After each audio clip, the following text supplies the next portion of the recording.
Hello, today we have another deal located in Mesa, Arizona. The address is 1515 South Lee Circle.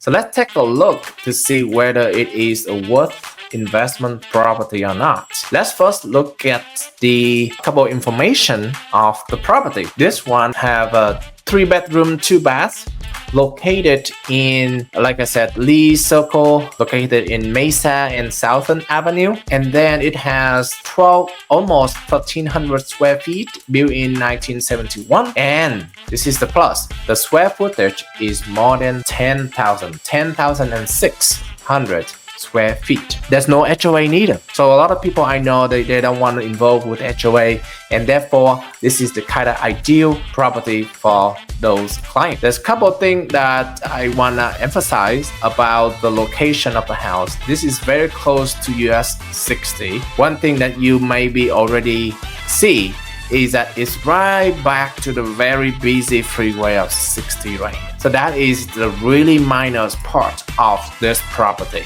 that I have to be involved.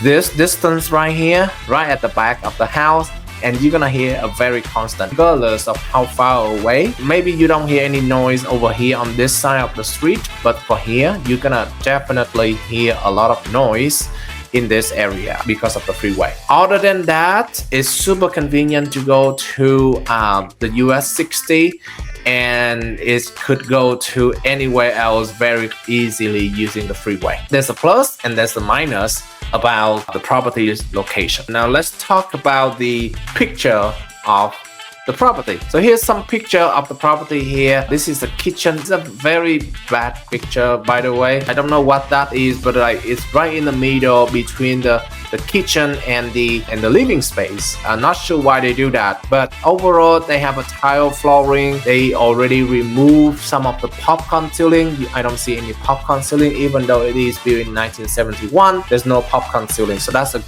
plus. The laundry room inside, there's still some popcorn ceiling over here. This window looks newer. That's a plus, right? Because some of the older house, the only thing that I'm worried about, the things that I worry about is the popcorn ceiling. Which, look at this, there's still some popcorn ceiling here. Old windows, as well as the flooring is not as nice. But this one, the flooring already tile, so it can be rented out. Other than that, I think the toilet needs to be replaced, and then the backyard has nothing here. It's just dirt and some weeds over here, but it is a huge lot size. It's a huge lot size, and then you can potentially make something in the backyard. For those of you who are doing short-term rental, it could be a good opportunity as well. Depend on the floor plan and things like that. But I think the backyard, you can do a lot of amenities and improve the tenant because of the proximity to the freeway. I think it's gonna be really attractive to them as well. What about the noise? I think it's still gonna be one of the concern. But if you do some kind of improvement to remove the noise, the good thing about the Airbnb is that when they book, they don't actually see the location. Until they confirm, they can see the address and they can double check. But most of the time, my experience is they don't check. They're not gonna be turned down at the booking tab. Okay, they may disappointed a little bit when they come. Okay, so you have to be aware of that, in my opinion. This is solely my opinion, by the way. So all of the experience with short-term rental, I never look at the location after I book. I assume a lot of people are gonna be the same. They may be disappointed when they find out. So maybe there's some disclosure that you have to do on Airbnb short-term rental. Hey, the house is back to the freeway. But if you provide good enough amenities, and if you have provide enough insulation for the house, I think it may be acceptable to them. That is enough talk about short-term rental. Let's come back to this one here. It's kind of weird here because they put a dishwasher in the middle of the house. I don't know what's going on here, but I think originally the dishwasher may be somewhere here. Either this cabinet or this cabinet, but it was moved to over here. There's a lot of things going on here. Definitely the kitchen needs to be redone. to make it a more noble condition. So let's walk into the rental calculation. This one, again, the deal is 1515 South Lee Circle in Mesa, Arizona. The purchase price, let's assume we're gonna do full purchase price at $360. We're gonna have about 80%. The closing cost is about 1.5%. If you're assuming that you don't buy any interest rate. The renovation cost, we definitely have to spend some money. At the minimum is the weeds up front, in the backyard as well. The kitchen has to be redone, otherwise I don't think anyone will be willing to rent that place. There's definitely some work need to be done in the kitchen, and I think it's gonna be around, I'd say 10-15,000 to make that functioning again. Maybe I'll put 15,000 now just for the scope of the pre-rent cost. Holding pre-rent cost, I think this area could be easy because of the location of the property. So I think it's going to be 1 month before you can rent it out. Talking about rent, let's go check out the rental meter. This one area right here for the 3 bedrooms can be rented around 2,100 to 2,500, but I wouldn't use this 2,500 here because it's a little bit too optimistic. When I do the calculation, I tend to use a less optimistic as much as possible, a more conservative approach rather than too much optimistic and find out it's not worth it. So let's come back here and enter 2,100 in a long-term rental. We'll talk about short-term rental very quickly as well, but let's go through some of the number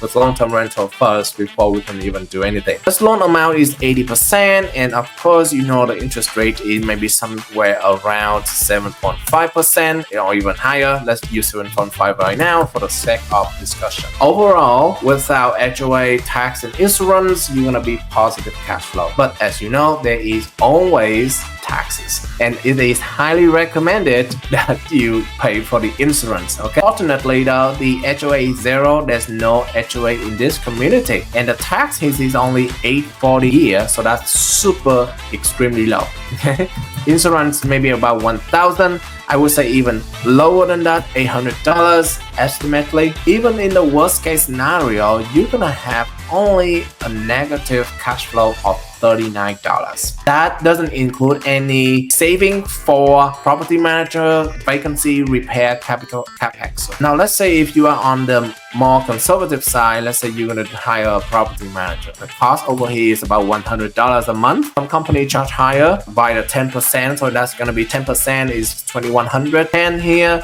the vacancy rate is about 5%, repair saving and capex saving is 10%. So overall you part negative about $772. So that's a lot, right?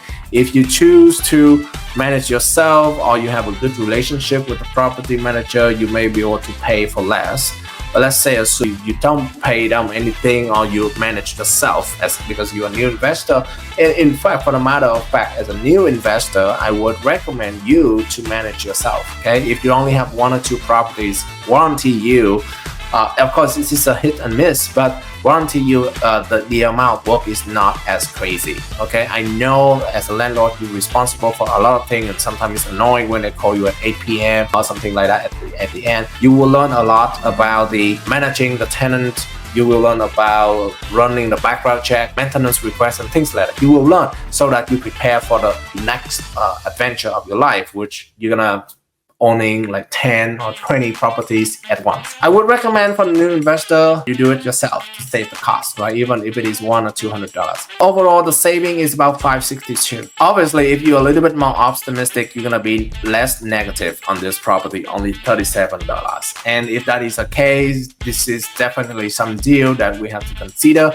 Consider and then do a little bit more deep dive calculation on the rental as well as the purchase price. Now here's a cool part. As you see, there's a short-term rental income here, and this for this particular property, because there's no HOA involved, it's really easy, get easy access to the freeway. I would say this could be a good opportunity for Airbnb, short-term rental. So let's run some number to see whether it's going to be better for you to run a short-term rental or not. According to AirDNA, this address right here in this area, you have projected revenue. Say this 3-bedroom, how about that? Update. Okay, for the 3 bedrooms in this area is running right here. The projected revenue is about $54,000 a year, $241 per day. So overall, and then you have 62% on occupancy. How do we convert to the number over here? So we're talking about 241 a night multiplied by 30 days on average for the month, and then 62% occupancy. So on average, you're gonna have about $4,482 per month in this property. It's gonna go on if you do short-term rental, right? So the amount of cash flow that you have, even if you do the saving, is substantially high for short-term rental over here. So this property right here, I think is definitely worth to look at if you are a newer investor and if you are not in the business of a short-term rental. I think I would still go with this one, consider this one, because of the long-term rental. It doesn't have a lot of negative cash flow. This is great. I think according to the number here, it makes sense for me to look at this property in person and eventually make an investment on this one. It's about the location, as always, right? We worry about location over here. So overall score is 48. The median of the US neighborhood is about 50 points. What about Mesa? 47. So it's already higher than the city in general. Housing is actually less affordable for the average neighborhood of Mesa here. Opportunity, there's a lot of job opportunity here. Overall, this is an okay neighborhood. The only thing that we need to look at, like I said, is the proximity to the freeway. That is something if you cannot forget about, then don't do this one. But overall, I think the number makes sense for the investment purposes. Thank you so much, everyone. Let me know if you have any other deals that you want me to run a number for you initially. More than happy to do so for you. Okay, thank you. Bye bye.